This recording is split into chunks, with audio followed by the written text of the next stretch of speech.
आज हम जिस मामले पे बात करने वाले हैं उसने मुझे वाकई में अंदर तक हिला कर रख दिया है। ये उत्तर प्रदेश के मेरठ का ब्लू ड्रम मर्डर केस है। सुनने में ये एक टिपिकल क्राइम स्टोरी लगती है, प्यार, धोखा और हत्या। लेकिन जब आप इसकी परतों में उतरते हैं तो ये कहानी किसी भी थ्रिलर से ज्यादा डरावनी और कहीं ज्यादा उलझी हुई नजर आती है। बिल्कुल, ये उन मामलों में से है जहां हर मोड़ पर एक नया सवाल खड़ा हो जाता है।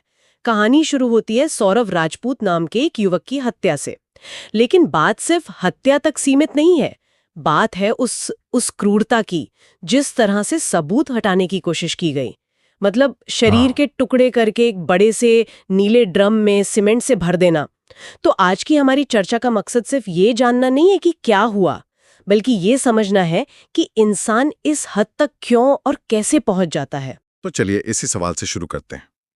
इस कहानी के मुख्य किरदार कौन है? मतलब इस सब के पीछे कौन था? हमारे स्रोत बताते हैं कि शक की सुई सीधे दो लोगों पर जाकर रुकी। मृतक सौरभ की पत्नी मुस्कान रस्तोगी और उसका प्रेमी साहिल शुक्ला। और यहीं से मामला एक कह सकते हैं कि एक क्लासिक लव ट्रायंगल जैसा दिखना शुरू हो जाता है। पुलिस की जांच ने भी उन शुरुआती अफवाहों को खारिज कर दिया। हाँ, वो जो तंत्र मंत्र वाली बात चल रही थी। जी बिल्कुल। जांच में साफ हुआ कि मकसद बहुत बहुत ठंडा और सीधा था। एक प्रेम संबंध जिसमें पति एक रुकावट बन गया था। पर यहाँ जो गौर करने वाली बात है वो है क्रूरता का स्तर। अक्सर क्राइम ऑफ पैशन में, मतलब जुनून में हुए अपराधों में, हिंसा अचानक होती है, आवेग में। हाँ, कि मतलब गुस्से में कुछ हो गया। पर यहाँ वैसा नहीं लगता। बिल्कुल नहीं।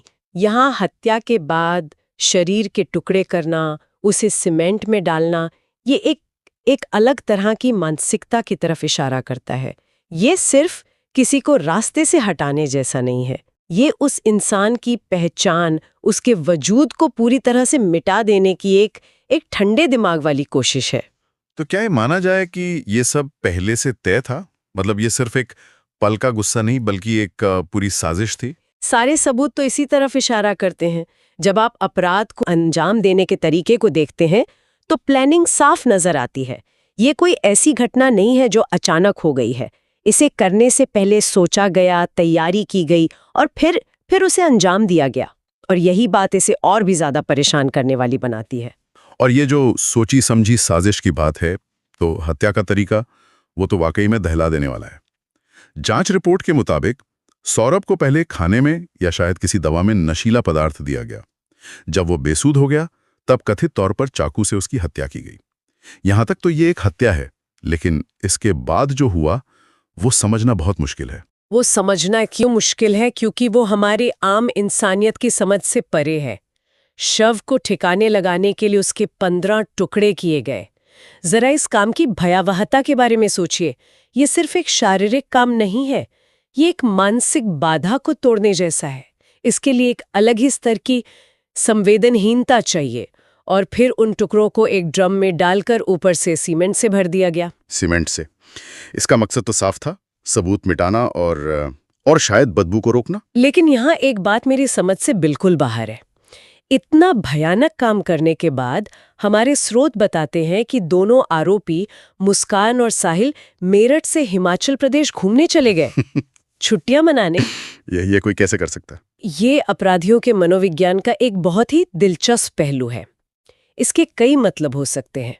पहला और सबसे सीधा, ये दुनिया को दिखाने की कोशिश थी कि सब कुछ नॉर्मल है, ताकि किसी को शक न हो। हाँ बिल्कुल, वे एक आम कपल की तरह बर्ताव कर रहे थे जैसे कुछ हुआ ही नहीं।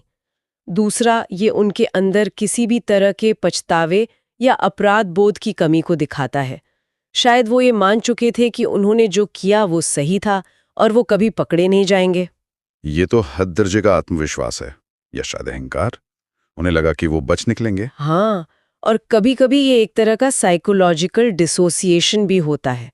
मतलब अपराधी अपने किए गए काम से खुद को मानसिक रूप से अलग कर लेता है ताकि वो एक सामान्य जीवन जी सके। लेकिन आपका सवाल भी जायज़ है। ये प्लान कितना भी सोचा समझा लगे, इसमें खामियां तो थी ही।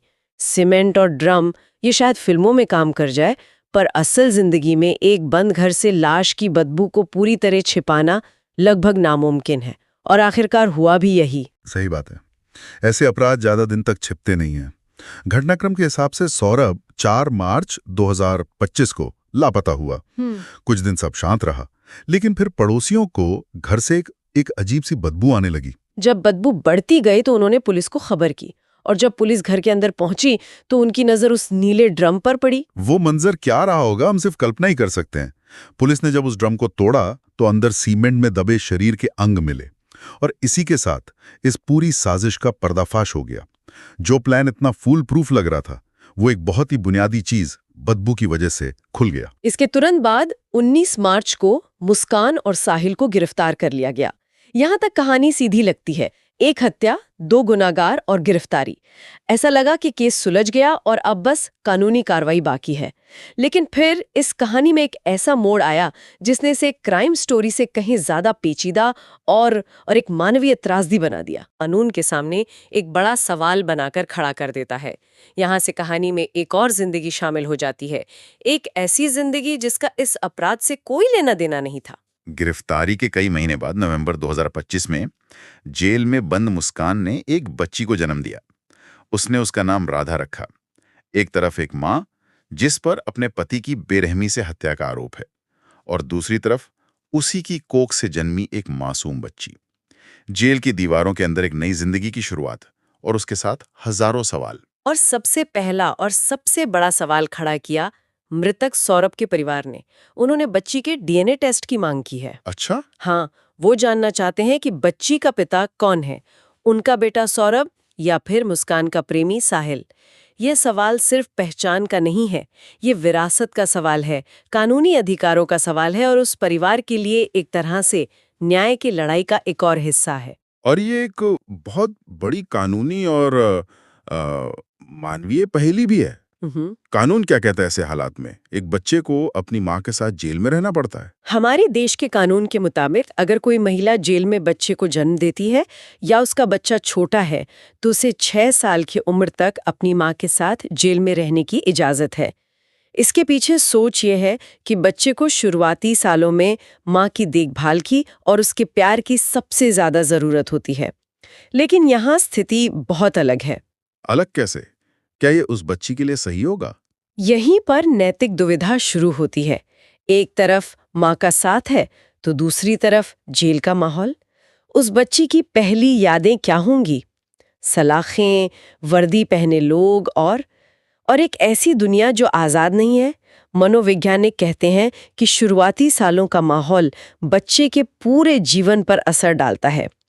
तो सवाल ये है कि क्या माँ का साथ देना ज्यादा जरूरी है या बच्चे को एक बेहतर खुले माहौल में पालना? इसका कोई आसान जवाब नहीं है। और 6 साल बाद क्या होगा उस बच्ची का? 6 साल बाद बच्चे को जेल से बाहर किसी रिश्तेदार या फिर चाइल्ड केयर इंस्टीट्यूशन को सौंपना पड़ता है। अब सोचिए उस बच्ची राधा के बारे में। अगर डीएनए टेस्ट से साबित होता है कि वो सौरभ की बेटी है, तो क्या सौरभ का परिवार उसे अपनाएगा? ये जानते हुए कि उसकी माँ ने ही उनके बेटे की हत्या की है। बिल्कुल। और अगर वो साहिल की बेटी निकलती है, तो क्या उसका परिवार उसे स्वीकार करेगा? उस बच्ची का भविष्य हर तरफ से सवालों के घेरे में है। ये सोचते हुए भी अजीब लगता है, उस बच्ची की दुनिया कैसे होगी? उसका पहला घर, उसकी पहली दुनिया जेल होगी। उसके नाम के साथ हमेशा उसके माँ बाप का अतीत जुड़ा रहेगा। इस एक अपराध ने सिर्फ एक जान नहीं ली, बल्कि एक आने वाली जिंदगी पर भी एक ऐसा दाग लगा दिया है जिसे शायद मिटाना नामुमकिन हो। और यहीं इस अपराध का सबसे बड़ा असर है जो परिवारों तक फैला हुआ है। सौरभ का परिवार तो टूट ही चुका है। उन्होंने अपना बेटा खोया, और जिस तरह से खोया वो दर्द ताउम्र रहेगा। वो न्याय के लिए लड़ रहे हैं, लेकिन दूसरी तरफ मुस्कान का परिवार भी है। उन्हें सामाजिक बहिष्कार झेलना पड़ रहा है। सूत्रों के मुताबिक उन पर इतना दबाव है कि उन्हें अपना घर-बार बेचकर कहीं और जाने तक के बारे में सोचना पड़ रहा है। ये दिखाता है कि जब कोई ऐसा बड़ा जुर्म होता है तो उसका असर सिर्फ गुनहगारों पर नहीं पड़ता, उनसे जुड़े पूरे परिवार, उनके रिश्तेदार, सब पर पड़ता है। समाज उन्हें एक अलग नजर से देखने लगता है। एक तरह से पूरे परिवार को सजा मिलती है। बिल्कुल, परिवारों की इज्जत, उनके रिश्ते, सब कुछ दांव पर लग जाता है। ये केस अब अदालत में है, जज के सामने सबूत होंगे, गवाह होंगे और एक बेहद संगीन जुर्म की कहानी होगी। लेकिन अब इस कहानी में एक बच्ची का भविष्य भी शामिल हो गया है, जो शायद सबसे मुश्किल पहेली है। तो आज हमने Meerut blue drum murder case की परतों को खोला। ये सिर्फ एक अपराध की कहानी नहीं है, ये कहानी है कि कैसे प्यार और जुनून नफरत और क्रूरता की शक्ल ले सकते हैं। हमने देखा कि कैसे एक प्रेम त्रिकोण का अंत एक सोची समझी ठंडे दिमाग से की गई हत्या में हुआ, कैसे सबूतों को मिटाने की एक भयावह कोशिश की गई, और कैसे इस पूरी कहानी में एक मासूम बच्ची के आने से ये मामला कानून और इंसानियत के एक बहुत बड़े सवाल में बदल गया है। और ये मामला हमारे सामने एक बहुत गहरा विचार छोड़ जाता है। जब न्याय की प्रक्रिया आगे बढ़ेगी तो अदालत आरोपियों के अपराध को देखेगी, सबूतों को परखेगी और कानून के हिसाब से फैसला सुनाएगी। वो सौरभ को न्याय देने की कोशिश करेगी और मुस्कान और साहिल के गुनाह की सजा तय करेगी। लेकिन उस बच्ची राधा के भविष्य का क्या होगा? उसके लिए न्याय का क्या मतलब है? क्या हमारा कानूनी सिस्टम एक ऐसे बच्चे के लिए कोई रास्ता बना सकता है जिसकी दुनिया जन्म से ही जेल की दीवारों और अपने माता पिता के अतीत से घिरी हुई है? ये एक ऐसा सवाल है जिसका जवाब शायद कानून की किताबों से भी ज्यादा मुश्किल है।